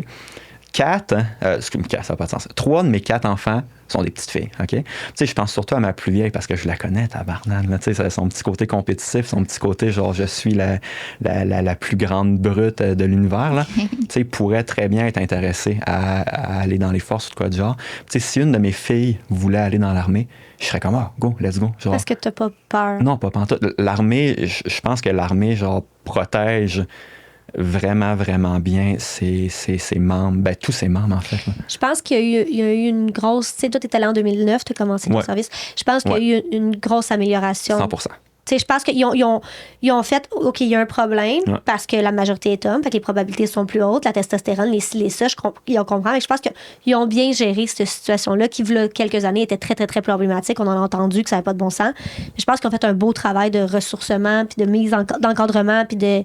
Parce que, tu sais, toutes les personnes que j'entends qui ont fait l'armée dans tes années, ils en ont pas nécessairement vu ou entendu, mais plutôt, je pense que ça a été... C'est sûr et certain. Tu sais, je sais pas, j'étais pas là, mais c'est sûr et certain. C'est sûr que ça devait être épouvantable. C'est un microclimat. Tu sais, un microclimat, c'est un micro quelque chose. Là, le microclimat, exactement. C'est genre... C'est comme... Fait que, quand t'es, mettons, imagine, t'étais genre en 1980, t'étais une femme, il t'arrivait ce truc-là, t'étais coincé là-dedans. Tu sais, tout le monde, mettons, toutes tes ressources. Puis, tu sais, même là, je pense encore aujourd'hui, mettons que... Mais tu sais, la shot où, mettons, la police de ville a eu affaire à, mettons, genre, à moi, mais mettons, ils ont fallu qu'ils passent par les MP pour, mettons, comme avoir affaire à moi. Fait que, tu sais, c'est vraiment, tu sais, même si tu vas comme te plaindre au civil, tu sais, fait que, tu sais, c'est vraiment, non, j'y crois, mais je vous jure sur la tête de mes enfants que, à ce que je sache, l'armée, c'est vraiment, vraiment sweet. T'en as pas côtoyé ou entendu dans dans tes années. Le moment que tu as décidé de lâcher l'armée. Oui. Quelques semaines après que ma blonde m'a dit « Ah, si, je suis enceinte! » Ouais. C'est ça qui t'a allumé. Ouais. Ça faisait longtemps que je pensais. Tu sais, l'armée, tu peux littéralement comme prédire ton avenir. Genre, alors que, tu sais, quand j'ai commencé à me lancer un peu plus dans l'inconnu, là, tu sais, que quand j'étais comme, OK, finalement, je peux peut-être faire absolument n'importe quoi dans la vie, genre performer dans n'importe quoi, pas juste ici, ben, c'est là que, tu sais, j'ai commencé à y penser. Mais, tu sais, on en faisait des jours comme Timo, tu sortiras jamais des forces, man. Puis finalement, à la seconde où j'ai su que j'allais être papa, j'ai signé ma release. Hein, puis il y a un 6 mois comme de... Il y a un 6 mois d'attente là, pour les procédures puis tout. Puis finalement, ma fille avait 4 ou 5 mois, puis j'ai quitté l'armée pour aller à l'université. Puis t'as fait combien d'années dans l'armée? 9 ans et des poussières, presque 10. Hein. Et puis, est-ce que financièrement, tu as encore une rente de ça puisque tu as fait ton 9 ans ou tu n'as pas fait ta retraite? Si j'avais toffé 10 ans, j'aurais pu avoir un petit... Mais je voulais sortir avant les 10 ans parce que je voulais être sûr. Pour pouvoir autofinancer mon université, j'avais besoin de l'argent que j'ai accumulé. Là. Ouais. Quand je suis sorti des forces, là, j'ai eu genre, overall, là, 110 000 $. Quand même! Oui, mais il y en a beaucoup qui est placé en REER dans un CRI pour mes vieux jours, puis c'est bien correct de même. Mm-hmm. Mais il y avait une partie aussi qui était genre de l'excédent, je sais pas, là, je suis pas tant dans les finances puis tout, là. Mais tu sais, ça m'a donné quelques dizaines de milliers de dollars qui m'a aidé. J'ai aussi été un des premiers, là, tu sais, le programme d'éducation, l'allocation d'études et de formation des forces, c'est un nouveau programme qui avait commencé, mettons, genre 2-3 mois avant que je sorte des forces. Fait que je me suis fait financer une partie de mes études, le temps que ça marchait, mes études, puis tout. Puis au bout de la ligne, malgré ça, puis c'est 100% de ma faute, là, j'ai probablement crissement mal géré, là. Mais ça marchait plus financièrement. Je manquais de temps, fait qu'il a fallu que je me retrouve une job. Puis ma vie étant ce qu'elle est, j'ai une job de rêve qui m'a trouvé. Puis c'est ce genre d'affaires-là. Ouais, ça, on peut pas trop en parler, mais ça serait vraiment intéressant. Non, mais c'est pas... c'est la suite logique pour un ancien sniper. Hein. Ouais. Puis j'ai été vraiment... mon Dieu, mais là, moi, je suis pas au courant. Ouais, non, c'est ça, on en reparlera, mais ouais, c'est assez... J'ai été chanceux, puis j'ai continué à... C'est ça. Puis ça, c'est intéressant? Pas tant. Pour vrai, pas tant. OK. Ça sonne intéressant. C'est très intéressant, mais effectivement... Non, en tant que tel, c'était vraiment pas grand-chose. C'était pas grand-chose, mais c'est quand même cool que tu aies pu quand même poursuivre là-dedans. À ce jour, qu'est-ce que tu fais? J'ai perdu ma job en février. Ouais. Ça a donné parfaitement avec mon congé de paternité. Ma blonde est maman à la maison pour des raisons parce qu'on est super gagnants. Là. C'est pas, comme j'ai déjà dit, là, parce que les alphas sont comme il faut que ta blonde reste à la maison. OK? Si ma blonde pouvait avoir un salaire de médecin puis je pouvais être papa à la maison, je vais passer mes journées à jouer avec mes enfants, je serais tellement content, tabarnak. Why not? Mais ma blonde avait pas ce salaire-là. Hein. Parce que ce que je trouve beau dans ce que tu dis, je veux dire, t'es quand même l'exemple d'un mâle alpha. T'es fait l'armée, genre t'es comme... Puis t'as eu un job après quand même. T'es l'exemple de genre masculinité. Là. Ouais. Puis t'es comme, moi, si je pouvais être papa à la maison, je le serais. Mon rôle de papa me convient à 100%. Je trouve ça beau. Je trouve que c'est un bel exemple que tu montres de dire comme gars. C'est juste que techniquement, au niveau financier et tout, c'est plus facile comme ça de le faire. Fait que c'est ça. Mais si ça serait inversé, je le ferais sans problème. Je trouve ça beau. Fait que je viens de finir mon congé de paternité. Je suis activement à la recherche d'emploi, mais je sais grossièrement ce que je veux, puis je fais confiance à la petite magie dans ma vie, puis tout. Puis je sais aussi que je me suis dit, je vais commencer à parler de mes expériences sur TikTok, parce que TikTok, c'était comme juste l'application la plus simple pour faire les... mettons, je fais même pas de montage au bout de la ligne. C'est ça, j'ai commencé... Tu filmes, tu le postes. Ouais, c'est vrai ça. Je pars, j'ai même pas de plan, j'ai pas de notes, je pars en sachant grossièrement de quoi je vais parler. Puis finalement, je fais des vidéos de 3 à 10 minutes parler. Puis tout se fait tellement naturellement. Puis j'ai tellement tout le temps essayé d'être parfait. Puis c'est à cause de ça que je me sentais pas nécessairement bien. Puis là, je me suis rendu compte que j'étais parfaitement imparfait, si ça a du sens. Hein. Puis fait que là, je me laisse aller.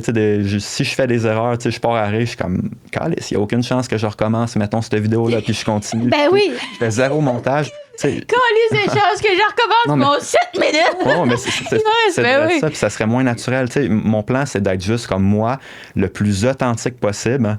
Puis de parler un peu de tout. Là. C'est pour ça que je me suis embarqué avec les alphas. Puis je me suis rapidement rendu compte que c'était pas... il était pas, mettons, c'est l'achat du pet. Là. Je pensais qu'il était comme, mettons, des gros acteurs dans tout ce problème-là. Puis je me suis rendu compte que c'est à peu près comme parler, mettons. Ils sont focal. Oui, c'est ça. La vie leur a donné beaucoup trop d'importance par rapport à ce qu'ils sont réellement. Là, c'est vraiment ça qui s'est passé, c'est que ça a été médiatisé, puis ils sont devenus, mais Bournival, excuse-moi, là, mais ça chie pas loin. Là. Sa maison est à vendre sur Desjardins. Ouais, moi, c'est pas tant Bournival. Moi, c'est vraiment l'autre clin-clin, parce que Bournival, j'ai rien contre lui. C'est toute cette gang-là. Ouais, non, lui, il parle pas tant. C'est vraiment l'autre. Tu l'as-tu vu dans ces derniers temps? Je vais t'inviter à aller voir sur TikTok. Tu vas comprendre que tu vas peut-être te mettre à le détester toi aussi. Ah ouais? Seigneur, j'aime pas ça détester les gens, Patrick Pou. Moi, je déteste les gens qui méritent d'être détestés. Puis lui, Asti, il a tout fait pour que je le déteste, là. Mais, mettons qu'on revient à ta manifestation. C'est quelque chose qui prend beaucoup de place dans ta vie maintenant. Puis que c'est un nouveau chemin. Quand est-ce qu'à ce moment-là, toi, tu t'es dit, OK, là, moi, ça, c'est cette direction-là que je prends, puis comme la spiritualité, tu sais, t'as dit tantôt, c'est du bouddhisme, pas bouddhisme. Ouais. J'aimerais ça que tu nous en parles. J'ai jamais pris cette décision-là. C'est vraiment... Tu sais, au début, moi, c'était la présence, OK? En 2019, justement, tu sais, j'étais ruiné. Puis finalement, j'ai eu comme un paquet, une succession de coups de chance là, pour que finalement, je passe de ruiné à assez aisé, à avoir justement comme une job vraiment cool pour laquelle j'appliquais pas, mais qui m'a comme découvert parce que j'appliquais pour un autre job qui venait me pogner comme toi. Tu vas travailler pour nous autres. Ce genre d'affaires-là. Mais en 2019, avant que tout ça décolle, ça marchait pas. J'étais vraiment, vraiment malheureux. J'étais là, qu'est-ce que j'ai fait, tabarnak? Je viens d'avoir un enfant, puis genre, je suis plus pauvre que jamais. Puis c'est là qu'un influenceur fitness un peu douteux, ontarien, a juste, mettons, dit que lui, il écoutait le pouvoir du moment présent. Puis, tu sais, à l'époque, j'avais lu quelques livres de croissance personnelle, mais tu sais, c'était des trucs vraiment plus... tu sais, mettons, le premier livre que j'ai lu de ma vie, j'avais 25 ans. Tu sais, j'avais lu Les Chevaliers d'Émeraude, genre en secondaire 1, parce qu'on m'y avait forcé, c'est tout. Mais c'est la première fois que je me disais, j'écoutais Luke Cage sur Netflix, hein, puis là, le méchant, à un moment donné, il dit, comme ça dit dans le deuxième livre que je préfère, les 48 lois du pouvoir. Je l'ai googlé, c'est un vrai livre. C'est le premier livre que j'ai lu. Ouais, Power. Moi aussi, je l'ai tellement aimé. Mais je trouve que ça m'a intéressé à l'histoire. Le gars est un recherchiste de malade mental. Mais j'ai une histoire de fou, mais peu importe. J'avais juste lu ce genre de livre-là. Puis là, le pouvoir du moment présent, l'édition poche, hein, qui a comme genre 216 ou 260 pages, je suis pas sûr. Les 80 premières pages, l'édition poche, là, c'est pas une grosse lecture. Juste ça, c'est comme un principe tellement simple de juste, mettons, tu sais, arrête d'essayer comme de deviner le futur parce que tu n'as aucune idée de ce qui va se passer. Tu sais, arrête de te faire chier avec le passé parce que oui, ça s'est fait, hein, mais tu sais, si tu laisses aller, ça n'aura plus vraiment. Fait que ça m'avait fait déjà vraiment beaucoup de bien. Puis je me souviens, ça devait être en 2020, 2021. Je cherchais un livre pour pousser un peu plus, mettons, mes connaissances sur la présence. Juste la présence, juste comme être présent, être mindful, être en pleine conscience. Puis je suis tombé sur un livre, c'est Devenir super conscient de Joe Dispenza, OK? Que lui, mettons, dans mes recherches Google, peu importe comment je l'avais trouvé, ça me disait, ça parle de présence. Fait que j'ai commencé à lire ce livre-là. Puis, pour vrai, je suis quelqu'un, j'ai trouvé ça cool. Je me suis dit, si ça pouvait fonctionner, il parle aussi comme de manifestation, d'attirer les bons événements dans ta vie. Puis j'ai commencé à faire les méditations, mais à ma façon. Fait absolument comme toutes les méditations, genre 1 heure par soir. Puis, j'en ai fait je m'y suis intéressé. Puis, dans 3 semaines, il s'est passé des trucs de malade mental. Genre juste des trucs de malade mental. Puis ça n'a jamais arrêté. Est-ce que tu parles que pendant 3 semaines, tu as fait vraiment les habitudes qu'il fallait faire? Oui, je lisais le livre, je faisais les méditations, puis j'étais présent. Tu sais, ma job assez permissive que j'avais, là, j'étais payé 40 heures semaine. Fallait que je sois en périphérie, comme, mettons, de mon bureau, mais si j'étais un peu comme on-call. Là. Puis entre-temps, il fallait juste que je sois proche, OK? Fait que, tu sais, j'ai passé des années à plusieurs dizaines d'heures par semaine assis sur des bancs de parc, hein, à juste genre regarder partout, puis genre tout était tellement beau, c'est complètement présent. Tu sais, j'ai arrêté d'essayer de tout prévoir, j'étais juste complètement présent, puis toutes mes petites pensées, j'ai besoin de ci, j'ai besoin de ça, se sont mis à arriver, OK? Puis tu sais, il y a un point important, tu sais, je parle de ça, pas parce que, tu sais, jamais je vais essayer de vendre à qui que ce soit, genre, fais ça de même, puis je vais devenir riche sur ton dos, OK? Je m'en calisse de tout ça, je veux juste que le monde le vivre, tu sais, c'est un peu selfish. Parce que s'il y a plein de monde autour de moi qui font tabarnak, ça marche, tu sais, je vais pas me sentir tellement différent. Je vais être là, OK, je suis pas fou, tabarnak. Tu sais, je peux presque pas être fou parce qu'il y a plein de trucs qui impliquent d'autres parties. Genre, tu sais, ça n'a juste aucun sens. Hein. Fait que, tu sais, tout ça existe. Tu sais, j'ai tout plein de vidéos qui donnent des exemples concrets avec autant de détails que je sais si bien en donner, puis ce genre de trucs-là. Puis j'ai ce que j'appelle des simili-preuves. Tu sais, j'appelle ça des simili-preuves parce que c'est des trucs que j'aurais pu arranger avec d'autres mondes, comme pour texter, puis à l'avance, mais ça serait un peu bizarre de faire ça. Tu sais, ça donnerait quoi? Fait que, ouais. Tu parles que dans le fond, en mettant en place, que ce soit la méditation, le moment présent, être ancré, c'est de ce que je comprends, mettons, tu réussis dans le fond à canaliser énergétiquement ce que tu as vraiment besoin, fait que tu acceptes ça dans le fond. Ben, pour vrai, il y a tout plein de monde qui ont tout plein de façons d'expliquer comment ça fonctionne. Puis pour de vrai, moi, j'en ai aucune idée. Je pense que la raison pourquoi tout ça fonctionne, là, c'est au-delà de ce qu'on pourrait comprendre. Un peu comme si, mettons, je vous montrais une couleur que vous aviez jamais vue, puis qu'il n'y a aucune teinte des, mettons, 3 couleurs primaires, puis je vous disais, peux-tu me la décrire? C'est comme, non, j'ai pas les mots. C'est un truc que je connais pas puis que j'ai aucun exemple à aller chercher. Fait que je pense que c'est ça, puis je m'en soucie très peu. Mais je sais que en vivant aligné, plutôt qu'essayer de deviner puis de forcer les trucs, je laisse aller, puis les trucs qui m'arrivent sont juste malades mentales. Tu sais, un exemple, c'est vraiment un exemple mettons, c'est vraiment pas grand-chose, mais j'ai commencé à faire des vidéos TikTok parce que, mettons, mon intuition me disait, fais ça, puis il va se passer des trucs de malade. J'ai fait ça, tu sais, sans le dire à personne pendant 3 jours. À 3e journée, quand j'étais comme, my God, même si mon style de vidéo devrait pas pogner dans l'algo de TikTok, le monde m'écoute, tabarnak, le monde m'écrive, le monde échange, le monde me dise merci, ce genre d'affaires-là. Puis là, quand je l'ai annoncé à ma blonde, elle m'a dit, ben oui, ça va te faire quoi, ça, de faire des vidéos TikTok? J'ai dit, Marie, je vais passer à des podcasts. Elle m'a dit, toi, ça, tu vas passer à des podcasts? Je dis, ouais, je vais passer à des podcasts. Tu sais, ça fait 1 mois, puis je suis invité à 3 podcasts, dont vous.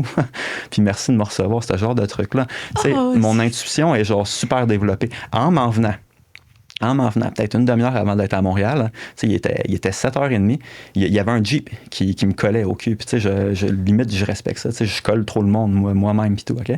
Mais il me gossait, puis je me suis dit, il va rentrer dans le cul, OK? Fait que je me suis tassé dans la voie droite pour qu'il me dépasse. Un peu de trafic, finalement. J'ai pu me replacer. Il y avait 2 chars entre moi et lui. J'étais en avant de lui, OK? Finalement, il y a encore on a encore à freiner un peu trop sec. Je freine sec, je suis correct. Le char derrière moi est correct. Le char derrière moi est correct. Puis là, j'ai le temps de voir dans le rétroviseur le char que j'avais peur qu'il me fonce dedans, foncer dans le char en arrière. Puis l'autre char en arrière fonce dans le char derrière moi. Puis le char derrière moi est venu à côté juste un tout petit peu pour qu'il n'y ait aucune trace, que je sorte, que je fasse ça. Êtes-vous correct? Tout est correct. Moi, j'ai pas de trace. Toi, t'as pas de trace. Puis non, je sais pas, j'espère que c'est pas comme un délit, genre, de crisser son calme. Non. Mais tu sais, mon char est correct, puis en tout cas. Fait que tu sais, j'ai senti ça venir. Tu sais, v'là 2 jours en allant à Place-Laurier, genre 2 km avant Place Laurier, dans ma tête, je me suis dit, c'est la première fois que tu vas te faire reconnaître à cause de TikTok. Ça faisait 2 minutes que j'étais dans Place Laurier. Puis là, je vois une madame, tu sais, puis elle m'a pas vu, comme, tu sais, je la vois me regarder. Puis je la vois, mettons, regarder, tu sais, je vois tout. J'ai des yeux tout le tour de la tête, OK? Même si, peu importe. Puis je la vois me regarder, puis là, je passe, puis elle dit, hey, monsieur. Puis là, j'entends pas trop, je me reviens. Elle dit, hey, monsieur TikTok. Je suis comme, mon Dieu, tu sais, ça a juste pas d'allure, puis tout. Puis après ça, tu sais, elle me dit, ah, ben, tu sais, moi, je m'appelle, si vous voulez checker, Caroline Pelcha, si elle veut confirmer, puis tout, là, qu'elle s'appelle Caroline Pelcha. Elle me dit, moi aussi, je fais des vidéos TikTok sur la manifestation. Puis j'étais comme, my God, ça a pas d'allure. Puis là, genre, mettons 5 minutes. Puis tu sais, ça m'arrive tout le temps. Puis tu sais, vous avez tous les autres trucs bien matériels qui m'arrivent dans ma vie, puis tout, là. Le meilleur exemple aussi qu'on peut donner, c'est tout simplement, à un moment donné, on va parler de quelque chose. Puis 1 heure après, il nous arrive, on dit, voyons, c'est quoi les chances? Ou on va dire, hey, tu sais, les tunes, là, puis on se dit un refrain de tune, on part le char, le refrain de tune part. Ouais. Tu sais, des fois, c'est plein de petites choses comme ça. Ouais. Mais voyons que c'est. Moi, je crois full à ça, ces affaires-là. À la seconde où tu commences à réaliser tout ça, puis tu sais, c'est malade, là. Puis tu sais, genre, au fond de moi, je le savais que tu. Mais peu importe. Tu sais, c'est quand tu commences à donner un peu d'attention à tout ça que là, tu vas voir tous les patterns, puis ça n'a juste pas d'allure. Tu sais, un milliard de fois depuis 4 ans, j'ai pensé à quelqu'un à qui j'avais pas parlé depuis vraiment longtemps, puis cette personne-là m'écrivait, je le croise, il m'appelle 2 minutes après. Tu sais, c'est des trucs vraiment gros comme les explications que je vous ai données, que je donne sur TikTok, tu sais, des trucs de malade, là, ou des petits trucs aussi, genre, tu sais, c'est juste même... c'est ta conscience qui devient élargie quand tu arrêtes de te casser la tête avec genre tout le monde extérieur. Tu sais, je faisais des leçons avec ma fille, il était genre 8h, 8h30 le soir. Puis genre d'un coup sec, là, je me suis dit, il est où mon chat? Tu sais, mon chat sortait, genre il faisait ses affaires puis tout. Puis il y a de quoi qui clochait, j'étais comme, il y a de quoi qui marche pas. Fait que là, je me suis levé, je fais, hey, ça sera pas long, faut que j'aille chercher Mimi. Puis là, Lolo était comme, je veux mettre mes souliers, je veux venir. Je fais, non, Lolo, j'ai pas le temps, faut que j'y aille. Puis là, ma blonde, genre ultra sceptique, elle dit, ben, tu sais quoi, genre, pourquoi, genre, il t'attend? Je fais, je sais pas, mais il m'attend. Là, vu que je suis le papa que je suis, j'ai quand même laissé Lolo venir. Je t'ai dépêché de mettre tes souliers et venez avec moi. À la seconde où je suis sorti, tu sais, une fois que tu es sorti de chez moi, là, tu peux littéralement partir à 360 degrés. Je savais exactement dans quelle direction partir. J'ai passé comme en 2 bâtiments. Je suis arrivé, je suis tombé sur mon chat qui était en train de se faire capturer par la SPCA. Puis j'étais comme, tu sais, qu'est-ce qui m'a dit, genre, que, tu sais, j'ai senti de quoi, c'est sûr et certain. Je savais par où aller. Tu sais, je me souviens quand je me suis ouvert à ma famille, une de mes sœurs, genre, était peu importe, mais c'est correct, c'est bien correct. Puis j'y ai dit à la fin de notre conversation, tu vas voir, un jour, je vais pouvoir te dire que je te l'avais dit, OK? Là, après ça, je suis retourné voir dernièrement, juste pour être sûr que je n'étais pas fou, puis tout, hein, notre conversation sur Messenger. Tu vois que le dernier truc que j'avais envoyé la veille, c'était des screenshots de toutes les notes des trucs qui me sont arrivés, OK? Puis après ça, je m'endors assez bien, puis ce soir-là, j'arrivais pas à m'endormir. Je pensais au bloc où j'ai grandi chez mon père, c'était des HLM. C'est littéralement des HLM. Il était mourant, tabarnak, il était... Peu importe. Puis je me rappelais que quand j'étais enfant, c'était si grand, tu sais, les pièces étaient si grandes puis tout. Puis finalement, j'étais retourné un peu plus tard, quand j'avais 16 ans, parce que j'ai des amis qui habitaient encore là, puis que finalement, les pièces étaient tout petites. Là. C'était juste que mes yeux d'enfant trouvaient ça grand. Puis je faisais juste penser à ça pendant genre 1h30. Puis là, à 11h30, je me suis dit que j'allais texter la même sœur pour y parler de ça, parce qu'elle a grandi là avec moi. Puis à ça, elle m'a répondu, « Calice Pierrot, je m'en vais tourner là demain matin. » Puis j'étais comme... Puis elle dit, un autre de tes drôles, de tes coïncidences. Mais tu sais, je veux dire, c'est un esti drôle d'adon qu'après, elle, ça faisait genre 16 ans qu'elle n'avait pas été là. Moi, ça devait faire genre 10 ans que je faisais juste penser à ça ce soir-là, sans raison, en m'endormant. Puis que j'ai eu envie d'y texter pour que finalement, elle me dise, je m'en vais tourner là. Tu sais, alors que la veille, j'y disais, un jour, je vais pouvoir te dire, je te l'avais dit. Ce genre de truc-là. Tu sais, Est-ce que tu fais ça, écrire sur une feuille, mettons, parler au jeu? Mettons, tu veux, mettons, de l'argent, tu marques, mettons, je suis riche. Mettons, j'ai la plus belle famille au monde. Mes enfants sont les plus heureux au monde. Ouais. Ben, tu sais, d'une certaine façon, ben, tu sais, j'ai essayé tout plein de trucs. Tu sais, je pense que la simplicité est la clé. Genre, pour de vrai, là, je fais juste vivre. Tu sais, ça fait je médite. Ma vie est une méditation. Tu sais, je suis juste comme tout le temps conscient.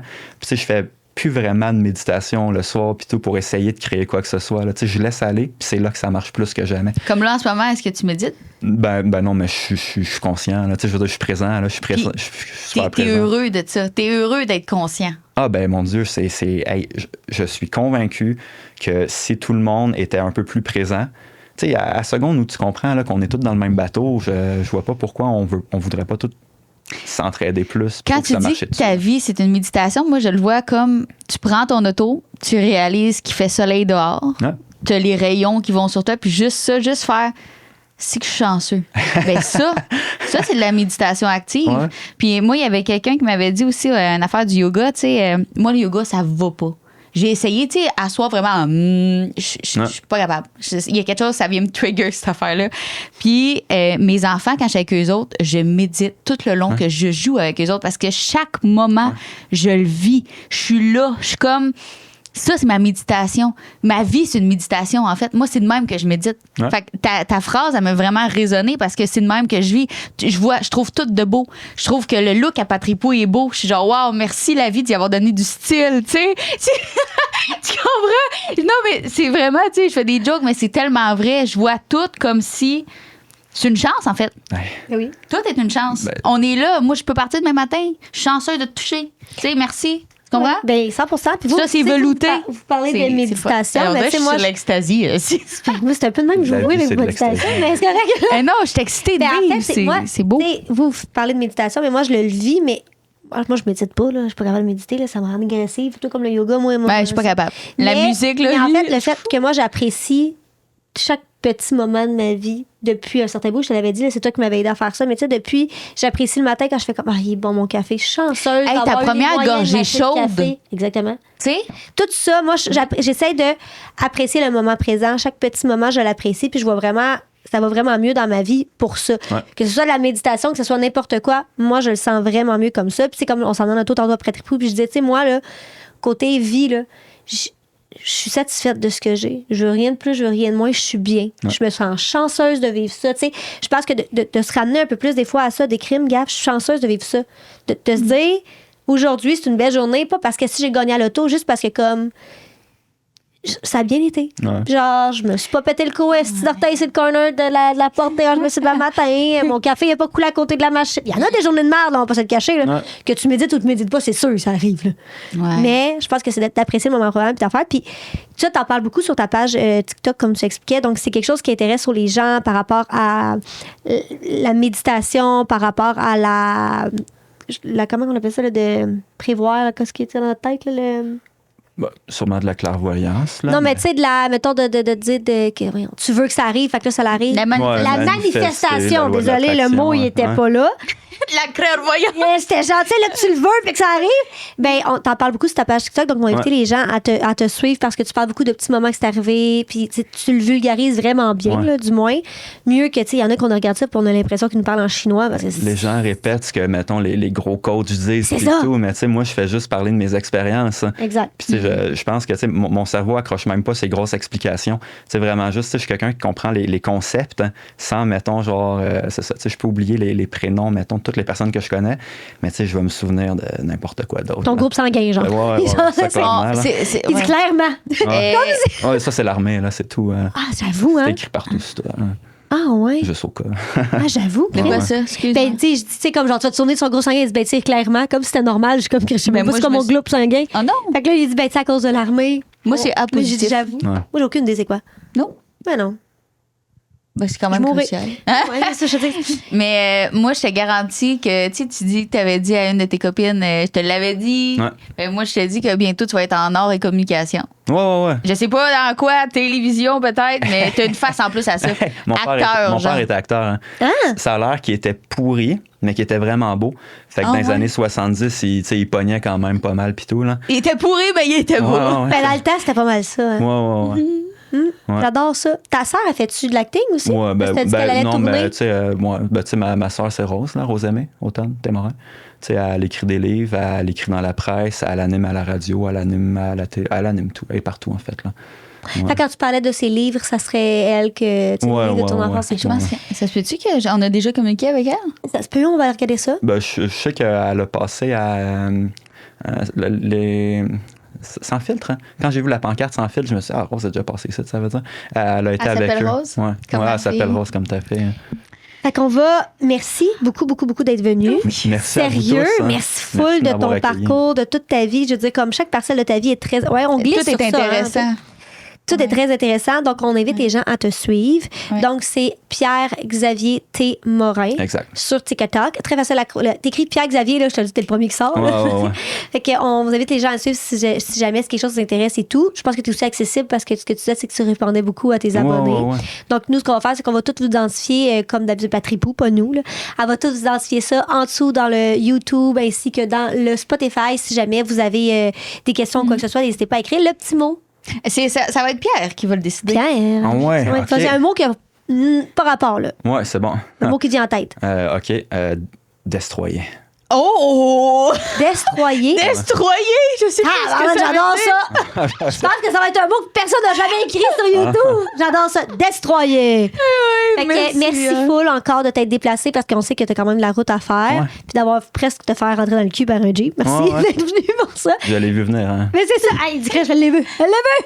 Merci de votre écoute, la gang. On se revoit dans un épisode près de chez vous. Ben, près, là, dans ta radio. Dimanche prochain, là. OK. Bye.